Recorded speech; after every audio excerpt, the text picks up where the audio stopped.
have with me live Jin Yu, aka Wolf and Lion on, he's also known as that on Clubhouse. So welcome, Jin. I'm so glad to have you on here. Yeah, great to be here. Thanks for having me, Rebecca. Of course. So maybe to start, what I would love to do is maybe you can introduce yourself, tell us a little bit more about you, and you're definitely a branding expert. So I'm so excited to have you on today. I appreciate it. Yeah, so I'm a three-time technology co-founder. I specialize in startups. I invest a little bit as an angel, and then I advise several companies. I have a huge passion for community building. This is why I'm on Clubhouse all the time. It's like the most revolutionary community building, ecosystem building thing I've ever seen in my adult life. The amount of connections that you're being able to build, just like with pop-up events, it's absolutely extraordinary. We haven't seen anything like it. I have a passion for that because I was in the world of experiential marketing, throwing events and parties for over a decade in Los Angeles. And I worked with a lot of high growth tech companies, luxury brands, consumer, direct-to-consumer, just all sorts of fashion, beverage, you name it. So I was in the live event sector, and then I segued into technology in 2013. And I guess I'm here. And tell us about that technology. So you have developed an app called Vest, and it's the first mobile app where fans can share rights for. Maybe you can, I guess, tell us a little bit about that app instead of me getting it wrong. Great. No problem. So Vest is the world's first blockchain music royalty marketplace app. That's a mouthful. And what that means is fans can download this app, and then they can invest in any song from any artist. And whatever amount that they invest proportionally, they'll get a fractional royalty rate along with that artist or the label. So it's kind of like Robinhood app of music rights. So, as an artist or a label or publisher, you're allowing the fans to invest in the music. And if you've got, let's say, millions of people who buy $5 worth of song rights, you've got potentially millions of people who will now promote your album as well. So maybe 1 million streams can turn into 20 or 30 after they're all done and said talking about it. So you're really using not just you're also using your audience as social proof. That's amazing. You're crowdsourcing your own record label basically through your audience and your fandom. Very, very cool. So tell me, how did you get started with your business? With Vest? Yeah. So I was in experiential marketing from 2006 until about 2013. And 2013, I got recruited by someone who was one of my clients, actually. And it was my first tech company. And I did something revolutionary for that company that ultimately made me a co-founder of that company and helped scale it to $250 million valuation. And within 3 years, and at that time, we automated the sales process and the funnel, completely automated it. And I got recruited by the Vest co-founders and the investors to do for Vest what I did for that company, which is called Circus. Very cool. Wow, that's huge. So, can you tell me what you're working on right now? So I've seen you, I've not seen you, but I've heard you lots on Clubhouse all the time.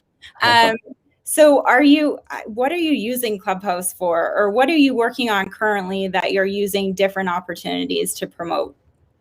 I'm not sure why I'm on Clubhouse. I discovered it back in November, and because I'm basically a remote tech worker. We don't have offices anymore. Everybody works remote. You miss the office banter.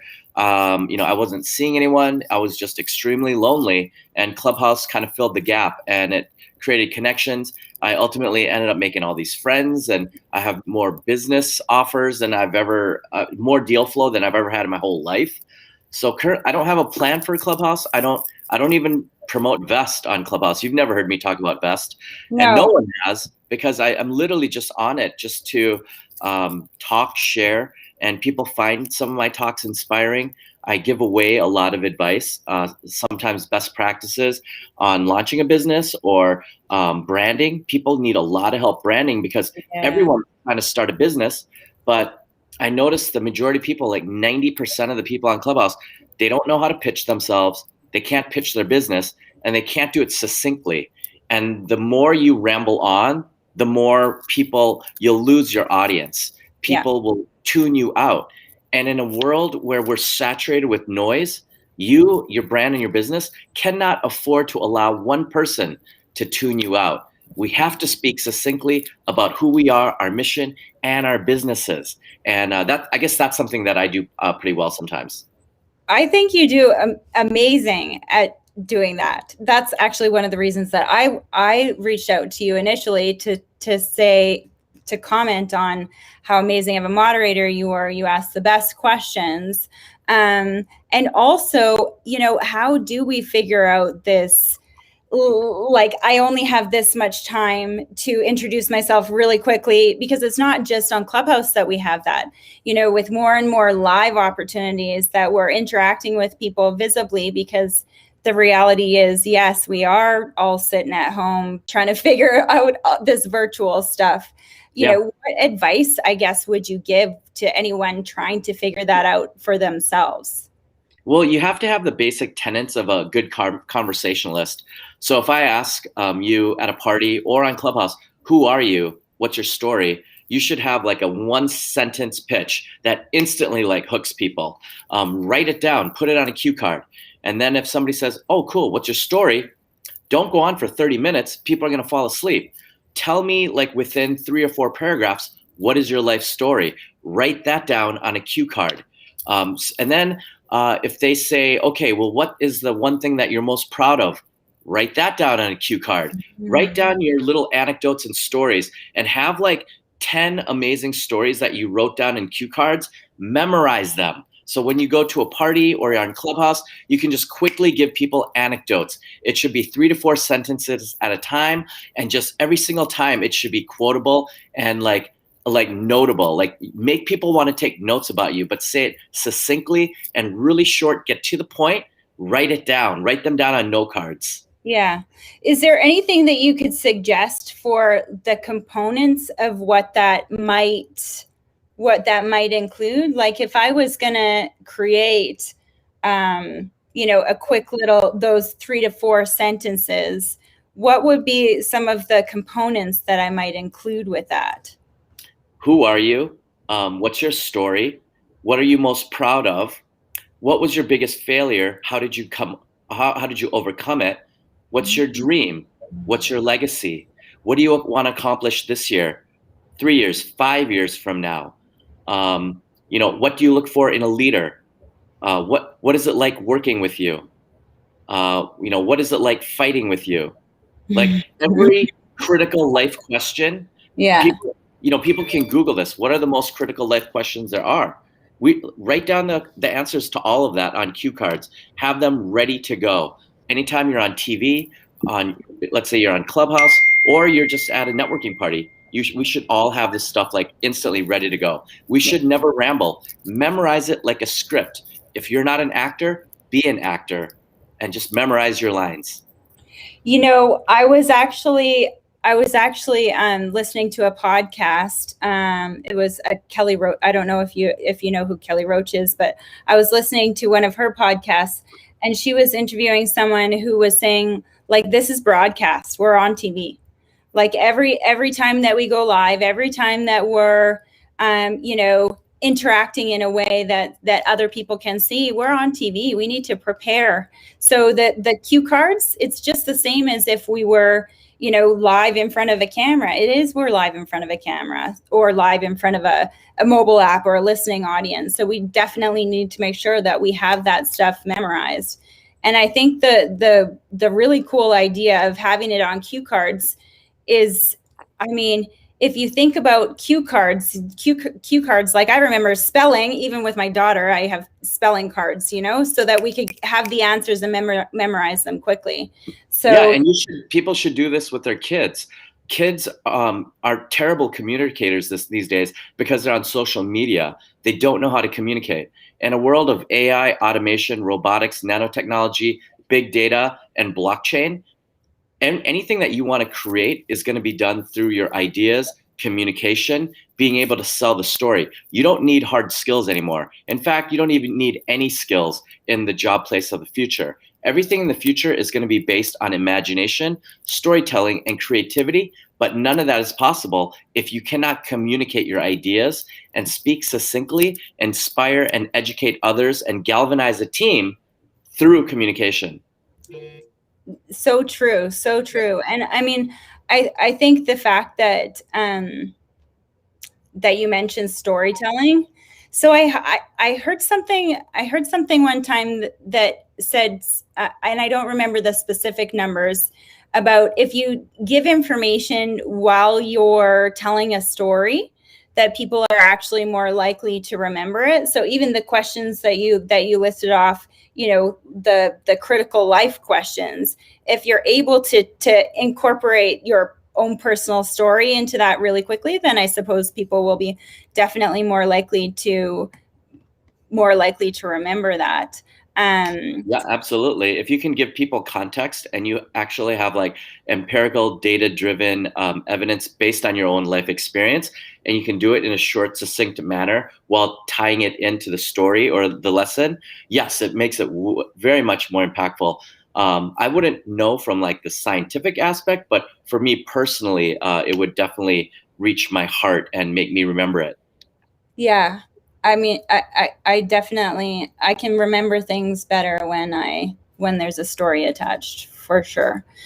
So why do you think, when it comes to, I guess, personal branding, obviously this is related to our personal branding, why is branding so important for our audience? You know, even little kids, if they're like new at a new school and they're like in fourth grade, kids will assess you within seconds or Mhm. minutes. And Yeah. kids will say something like, "You're random. I don't like you." You've probably heard that term before, right? The kids will say it's uncomfortable sometimes.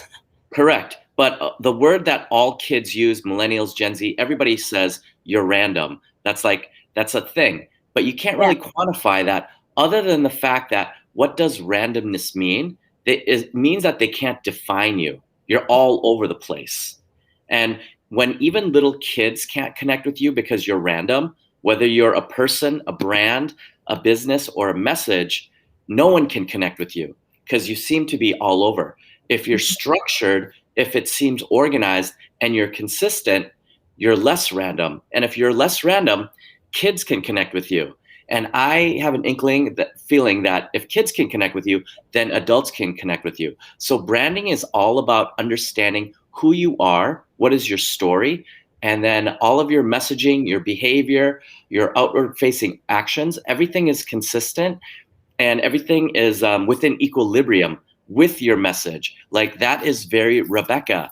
Oh, that is something Rebecca would say. Oh my God, that style is very Rebecca. Yeah. Everything is all based on, what is the word I'm looking for? Consistency and congruency. Yeah. Totally agree with you on that. The thing is, when it comes to branding, especially, I mean, yes, with kids, especially with kids, but if I can understand you, and you are consistent, then I'm more likely to be able to make a decision, like that I want to engage with anything that you have to say. Because just like you said, if I have no idea, if you're random, I can't pinpoint anything that I'm interested in, and likely won't pay attention, right? Or I might not be able to trust you if you're random. Mhm. You Yeah. know, if you shake my hand and then you like look away while you're shaking my hand, like, that's not like a very good trust, establishment moment. So we want to be consistent, Yeah. and we do the things that we do what we say. You want to be somebody who backs up your words with action. Absolutely. And I think one of the hard things right now for, I mean, anyone that's been thrown into this digital world of not being able to shake someone's hand is trying to figure out how to now transition into, when I shake your hand, I look at you in the eye to, okay, so now it's just digital, and now I have to create this brand that represents the same thing that a handshake would. And so it's challenging to sync that together, and so the great thing is that I guess we get to keep learning, but the challenging thing is that it's just we're launched into something that we have no idea how to do, really, right? Sure, absolutely. So so based on that, how do you think someone could be more specific or define their brand? So I believe that every person, business, service, message, church, any organization, they all need something called a brand Bible. And whether you're Nike, Coca-Cola, Procter & Gamble, they have a brand Bible that's thousands of pages thick. And in the brand Bible, they talk about their ethics, their morals, their values, every aspect about how their fonts, their typography, everything. So all of their messaging is consistent. Whether they're a billboard or social media or a magazine or TV, everything is consistent across all the board, from everyone speaking about it, all the senior management. But humans, regular people, little kids, we can create a brand Bible. And there's only like 10 or 11 core elements to the brand Bible. So number one is, what is your brand statement? Like, how would you express yourself in one sentence? Who are you? What's your personal brand story? Tell me that in one paragraph. Tell it to me in one sheet. Have it all written out so you don't have to think about it on the fly. Have it written out. What are your brand adjectives? Well, let's think about TikTok or Clubhouse. Clubhouse is very loving. It's inclusive. It is paying it forward. It's empathy driven. It's sharing, decentralizing knowledge, democratizing knowledge. These are great brand adjectives. So now we should have those adjectives that describe Rebecca. Maybe she's intelligent. Maybe she's inclusive. So you want that. You want to have like a tagline. So Nike is just do it. McDonald's is I'm loving it. So a tagline is really helpful because it dumbs down your brand. So when even an intern is doing a post on social media, they don't need to go to Rebecca and say, hey, is this on brand for you? Once they know the tagline, well, does it exude that we're just doing it? Maybe you shouldn't post a picture of pizza and ice cream because we're about doing it. Let's post a picture about throwing away the carbs and go running. That's on brand. So these are just like certain ways to do it. And then there's stuff like I said, the brand statement. There's what is the unique selling proposition? What's your customer profile? When you're speaking, who do you speak to in the audience? Well, I speak to my mom, my sister, my best friend, and a really cool Gen Z. Those are your avatars. Yeah. So whether you're Forever 21 or Ulta Beauty Supply, you know exactly who you're talking about. So when you're talking, you don't talk like you're talking to somebody who's irrelevant, like a 60-year-old Harley Davidson guy. You're not talking in his language because that's not your core audience. Right. So define that core audience. And then figure out who are your brand affiliations. So if you want to work with Nike or you want to work with Gatorade, then your look and feel should resonate with that. You shouldn't be random. Maybe I shouldn't post pictures of me, getting drunk in a bar fight every other day. Yeah. Those brands don't want to work with you because there's no brand affinity. And then ultimately there's like the logo, there's your typography, how do you talk to people? And then finally, like the most important is what are your goals? What do you want to accomplish in a month, a year, 3, 5 years? Write those goals down. And then you should always be working towards those goals. So your brand Bible is in alignment to that.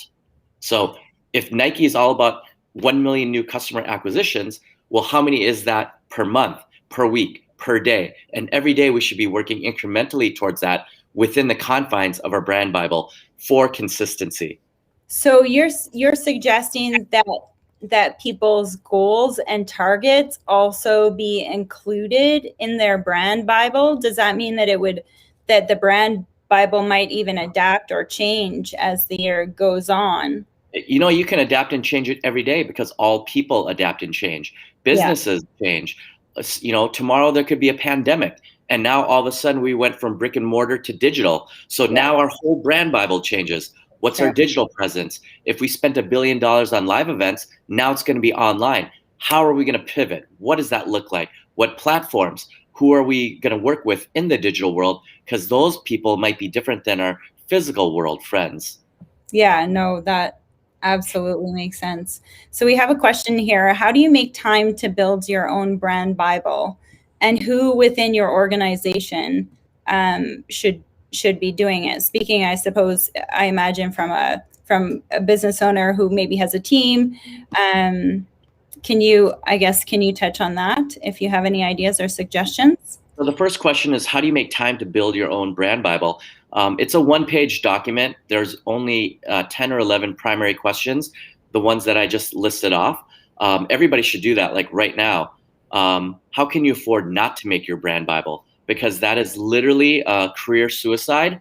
It's the worst thing ever to not have a brand Bible. If you're going for a job interview, you better know your brand Bible inside and out. Who am I? What do I represent? How do I describe myself? What am I passionate about? What are my goals? How do I align with your vision, your company? Aren't these all the things that happen in a job interview? What about if I'm raising 100,000, 10,000, $1 million to build my own business? Do I not need to communicate who I am, the brand Bible of me and my business? Like, these are the core tenets of life. You can't get anything done without a brand Bible, because without a brand Bible, you risk being random, where people dismiss you, or people will zone you out because you're not able to effectively communicate your brand Bible.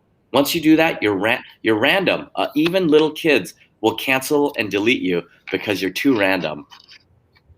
And I think from that perspective, whether you own a business, whether you're it doesn't actually matter if you own a business or not, because having your own brand Bible is important as an individual when you're going to a job interview or meeting someone at a party, or hopping on social media and meeting someone that way. But also, it's important for a business owner, because you there's no option. You need to have a brand Bible, and you need to understand your brand and be able to create it, and not just create it, but actually have it memorized so that it can sound like the perfect pitch every single time. Because the more you memorize something, the more likely it is to become like that. You can help it flow, I guess. Totally. I mean, you see that all the time on Clubhouse. People come up on the stage and someone will say, "Hey, give us a short intro." And then they'll end up talking for like 5 minutes.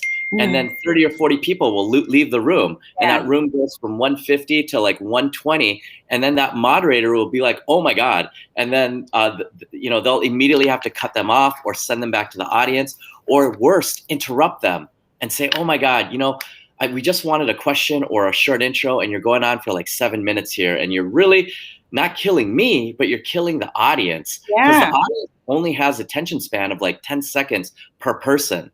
So make it super compelling and write it down in a cue card. All of your core questions that people could ever ask you. Just write it down, memorize your line, memorize your script. I've been in those rooms where someone comes on stage and it's like you start to just tune someone out as soon as they go a little bit longer or they drag on. What would you say if you're in that position and you've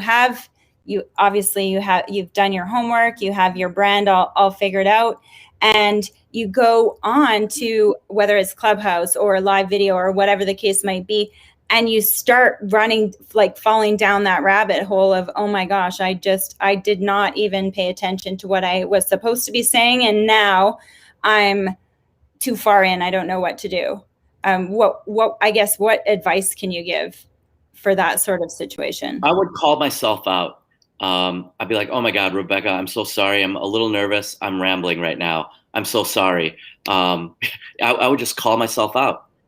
and people will instantly, like, they'll tune back in. They're like, oh my God, thanks for the vulnerability and the authenticity. I do that as well. So just immediately, like, make your point and shut the hell up. That's what I tell myself every day. Make your point and shut the F up. Yeah. No, I tell myself the same thing. Like, just say your spiel, do it fast, make sure that you say all the right words, and then And it move doesn't on. have to be necessarily fast. So I may have miscommunicated. We want to speak succinctly. So now what we're seeing on Clubhouse is, because people know there's like a attention span limit, they're talking faster. They're Yeah. saying just as many words, but now they're talking faster, which is easier to zone out. So my whole thing is, use less words. Every email, try to remove 2 or 3 words from every email. Every time you talk, say it with the least amount of words possible, and you'll have maximum impact. It's true. I add too many words a lot of the time. We all over communicate on emails, on texts, on phone calls, on interviews. We totally over communicate. Cut that stuff down by half and you'll get invited back. Agreed. So we have another question. Erica is asking, is there any way to get a list of the questions to answer to create the brand Bible? And is this equivalent to an elevator pitch?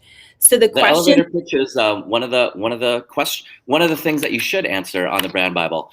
So the elevator pitch is basically your brand statement. Who are you? What is your business? Be able to pitch it in 1 sentence. That is called the elevator pitch, because you have 11 seconds before the next floor. So if there's Brad Pitt in there and you want to shoot your shot, you better be able to do it in 11 seconds because he's getting off the floor, right? So everything that we talk about should be like narrowed down to an elevator pitch if possible. And can you get the list of the questions? Absolutely. You can email Rebecca or even myself. I'm Jin at vest.co. That's JIN as in Nancy at VEZT.co. You could email me and I'm happy to send that to anybody. It's a Word document with 11 core questions that we should all list and write it down on cue cards and memorize it. Yeah. And I think the cue cards thing is actually a great suggestion, because I think a lot of us we're practicing we have so many of these scripts, we're practicing a cold call script. We're practicing a script for when we get an inbound message. We're practicing so many different scripts that sometimes it could be, where am I or what, but having it on an actual cue card gives you the availability or the ability to just have that information quickly and hopefully eventually memorize it. And Clubhouse is definitely a great place to practice, a great place. I had no idea how many people suffered through it. And, when I got on Clubhouse, there were 70,000 people back in November. Now there's millions of people. And I've been in 12-hour rooms where these are like pitch rooms with, Damon John and Kevin Harrington from Shark Tank, the founder of Twitch, the founder of Netflix. And people will come up, and this is an opportunity for a lifetime. And people will just ask them, what's your product? What's your service? What's your business? And holy crap, it'll turn into a 20-minute diatribe. And people, they just immediately just get dismissed. And you can't afford this. This is like a chance of a lifetime. So tell me what the pitch is in 1 sentence, and immediately hook me. And then make Damon John or whoever these celebrities or rich people are, make them go into a Q&A. Like, that's amazing. Like, you are so motivational. Like, you're so inspiring. Make me do a Q&A. Don't talk for 30 minutes because they've already zoned you out during that time. Yeah, agreed. So question for you, what was the most challenging thing about creating, or what was the most challenging about creating not only your own personal brand, but the brand for your business as well? What was the biggest challenge? Yeah. I guess, you want to be congruent and you want to be like in sync with your other co-founders. If one guy only talks about it from the technology standpoint, another one talks about it from cultural, another one talks about it from marketing, that could work. But when you have like talking to employees, investors, or stakeholders, you want to be synchronized. Mom and dad should be like, they should resonate with everything. Like they always say, don't ever fight in front of your kids. Like there's almost no benefit to that. Unless if you're teaching them how to fight and showing how people can make up. Like there should be intention behind it.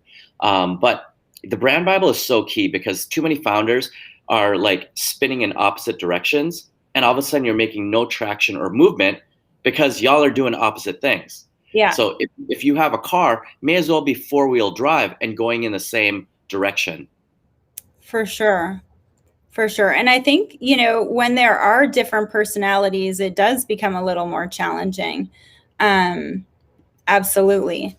So I guess some other questions that, that I've heard from people that I've communicated with is, how do you, I guess for sure, how do you craft a pitch, which we went over that, but is there a challenge that you have overcome? Because I think a lot of us, we have this block that's okay, so I think I figured out my brand Bible. I think I figured out my elevator pitch. I'm not that confident. And I don't even know if I want to memorize it because maybe it's totally wrong. Absolutely. It's kind of like a level of imposter syndrome is what you're describing. Would you say that? Yeah, absolutely. So a lot of people suffer from that. And I call that complete BS. Don't even acknowledge that for a second. It doesn't exist. So let's say that you have a passion for art, but you are not an artist. You can't paint, you can't draw, you can't do anything, but you love art. You love talking about art. So what about if you just rented a space, you brought in 6, 7 of your favorite artists, showed them in something called a group show, and then you marketed the artist and the event, and you end up selling out all of the art. Well, guess what? Now you're a curator. Yeah. And curators are sometimes more powerful than the creator. So I call this the curator versus creator aspect. Not everybody in life is going to be a creator, and you don't have to be. Maybe you're just the curator. So you can't play basketball like LeBron James? Fine. Why don't you just start an NBA TV channel to show LeBron James games? So be the curator. If you, the other day on Clubhouse, somebody said, I have a nail salon. It went out of business. This is horrible. I don't know what to do. There's no way for me to make money. I'm like, that's complete BS.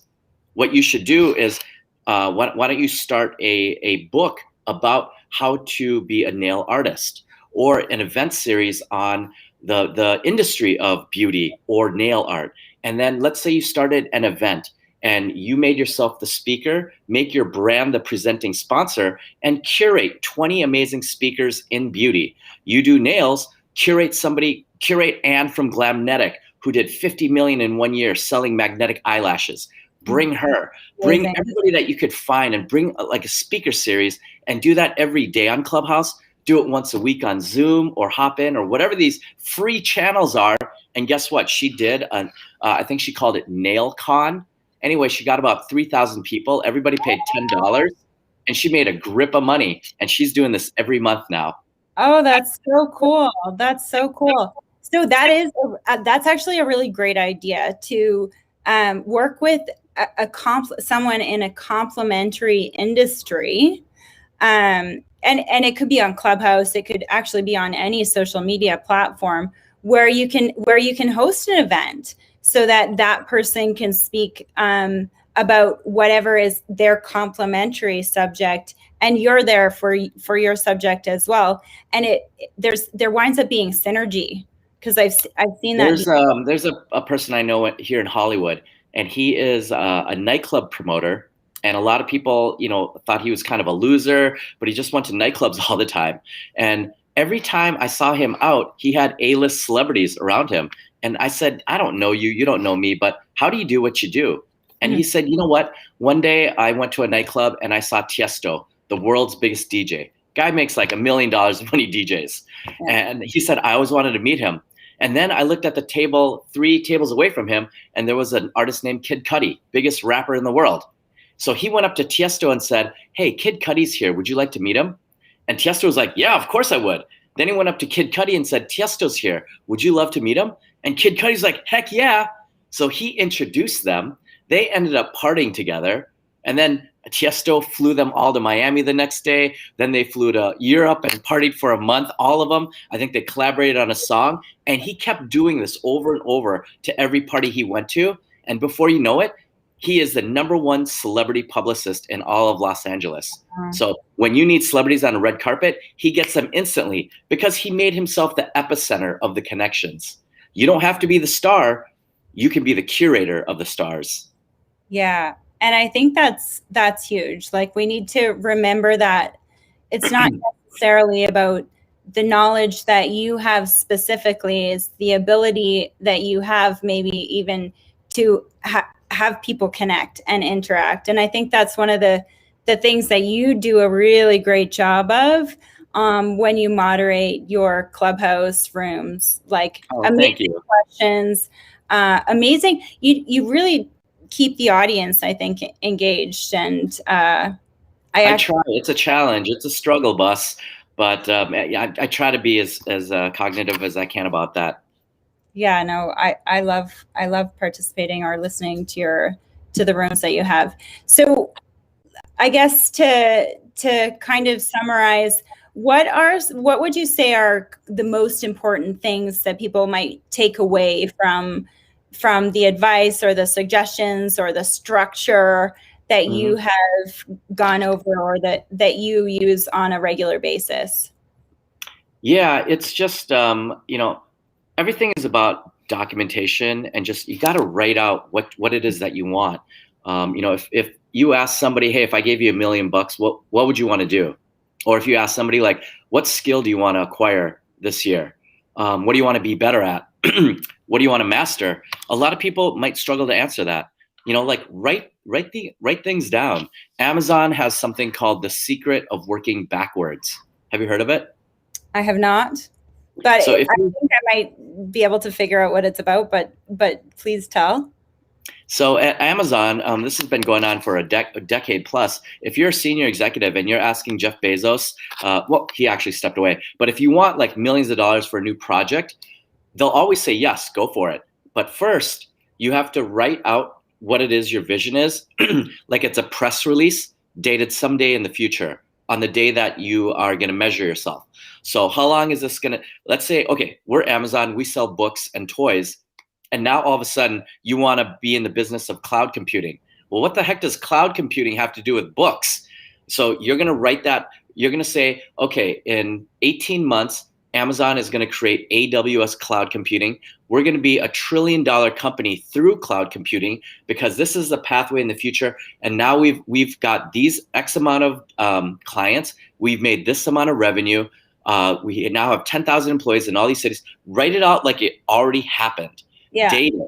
Put down fake quotes, fake metrics, everything that you can imagine. Write it like it already happened. And then you have to reverse engineer every step along the way from that point in the future. Once that press release is compelling enough, that's when it gets greenlit. You get all the money you want and all the staff you want. And the next demand is to go dream and make it happen. Because here's the resources. You just wrote your press release. So everyone should write press releases for themselves. What do you want to accomplish in a month? What do you want to accomplish in 6 months? A year? Write it out and then reverse engineer it. Oh, so much valuable information today. Like the press release thing, I think I've never actually thought about it that way, but it absolutely makes sense. Like, I do write my goals out every day. I try to write them twice a day. But I haven't ever thought of it from the press release perspective, and being able to reverse it and actually create the tasks. Yes, I have tasks created to help me get to the goal, but I love the idea of actually writing out a press release. And then what was that book called again? Sorry. Which book? The Amazon reverse whatever. Oh, it's not a book. It's an actual mandate inside Amazon. And it's called Amazon's Secret of Working Backwards. It's just a rule. Everybody has to work backwards. I love that. And So it shows they're a $1 trillion company. And now 75% of all the revenue comes from AWS cloud computing. You know, yeah. online sales is a loss leader for Amazon. They could care less about it. They own it. They have all the data, but they're big. The only reason they exist is cloud computing and empowering the internet. And obviously they have this great rule about working backwards, and it's working Correct. just And fabulous for them. they leapfrogged Google, Apple, IBM, Microsoft. They leapfrogged everybody. You know, Microsoft is years behind Amazon in terms of cloud computing. Yeah, for sure. So a couple questions before we wrap up, Jen. Tell me what you are the most excited about right now. I'm most excited about Clubhouse because I see a lot of division and a lot of social issues with the world, not to mention climate change and a lot of other things that we're facing. We need to have serious, hard communication. We need to come together through discussion, debate, friendly discourse. We need to educate, enlighten, and inspire people to have communication. And people always say, well, you know, if you keep talking without action, nothing will happen. Well, guess what? No action happens without talking. Talking is what inspires the action. So I believe like we literally have 10 to 15 years left until we could have like a cataclysm in our world. And we need to use all this technology that we have. We have AI, robotics, nanotechnology, blockchain, big data, machine learning at our fingertips. All of that could create a utopia, but it could also destroy our world. So we need to have conversations right now, today, with people and say, how are we going to use this godlike biblical power? Are we gonna be able to just create a utopia and throw it away? That's what I'm passionate about: educating and communicating.